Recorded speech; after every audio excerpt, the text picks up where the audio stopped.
right, we're good. What's up, y'all? It's your boy Superfly, and we are here at Grad X 109. It's the last day of Grad X. Unfortunately, it's been a long, fun weekend with like so much cool art to see.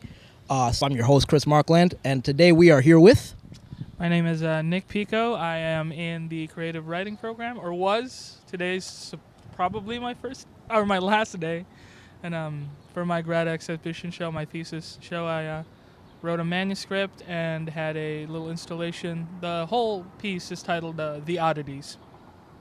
Yo, when you said was, that Yeah. shit hit me hard, yo, cause like we're in the creative writing program together, so like it's been great getting to know you these last couple of years Same. and like seeing your process grow and shit. So like yeah, tell us a bit about your Grad X project. I had a chance to see it throughout the days here. I always thought it was like really impressive how you were able to create like that scale replica of like an actual like functional house. So Yeah. like tell me a little bit about like how the idea came to be in your process.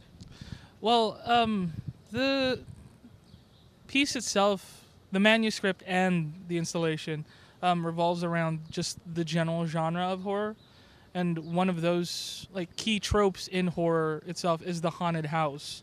And like it's been around for like the longest time. More recent Conjuring, and then we go back to Stephen King, Marston House, but it seems to revolve around like Shirley Jackson's Hill House. It's it's this. What makes it horrific essentially is the horror is when something familiar becomes unfamiliar. So that's where it revolves around. Can you tell us a bit about like the storyline of your manuscript or like what it's all about? For sure.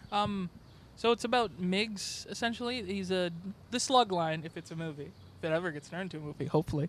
The slug line is Miggs, a dissolute teen, is forced to work at the old brick boarding house at Aeronymous Street, the emporium where things come to die. So essentially, this the story itself engages with the idea of liminality. So that's why Miggs is a teenager, because that's the liminal space between childhood and adulthood. But Miggs, he breaks into this house, he breaks some things, steals some things, and in his attempt to steal stuff, he gets enslaved essentially and forced to work for the owner of the house. And yeah. Jeez, that is a deeply fucked up backstory, Oh. yo. That's like so like how did that like idea like come to mind? Is it just from like being a fan of horror movies and like absorbing them a lot of them over the years, or like was there certain events specifically that like kind of inspired your work in that way? Oh, it's that move towards like the ideological horror part. In the story, it follows like slave narratives in a sense, because Miggs is branded, and every time he thinks about his cape, he's punished by this magical brand. Like he gets painful, and then even just thinking about it, saying about it, is controlled essentially in this sense. So that's yeah. Jeez, that's mad.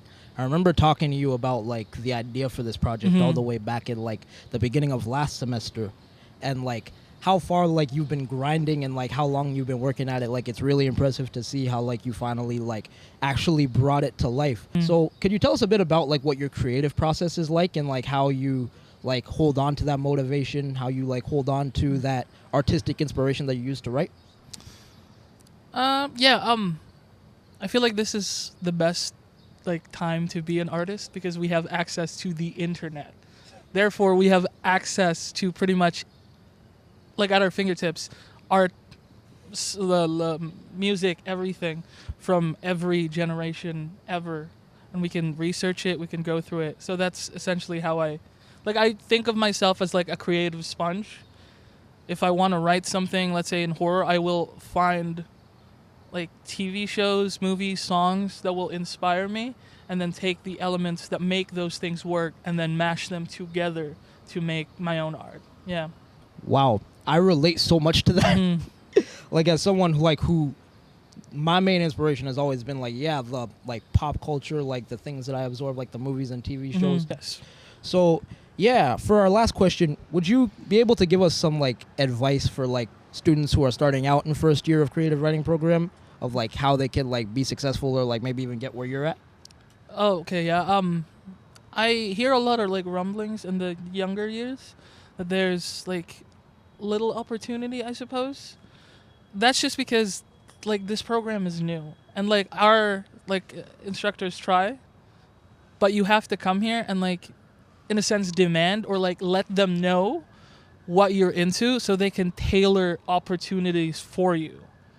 So it's not just like showing up to class and then leaving. You can learn a lot just by doing that, but I feel like you have to like first one in, last one to leave, ask questions and like make yourself known. That is like the biggest thing that I could say. Yeah, that's fantastic advice. Mm-hmm. I 100% agree. Like, especially when it comes to networking, Yeah. like that's definitely like the biggest opportunity Mm-hmm. or like that you could take advantage of at the school. So yeah, thank you so much for doing this interview, Yeah. Nick. Really appreciate it. Where can folks find your